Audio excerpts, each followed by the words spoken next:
Introduction to Management Studio.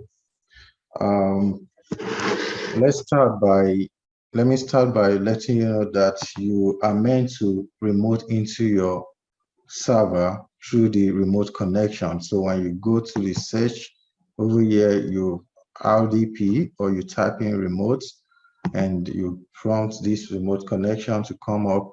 You enter the name of your SQL server or the name of your instance here, and of course your service. When you click this option, it gives you the option of entering your service account. I've been using this for a moment, so it's there. And then you hit connection, and that prompts you to sign into the server in which you're trying to sign into.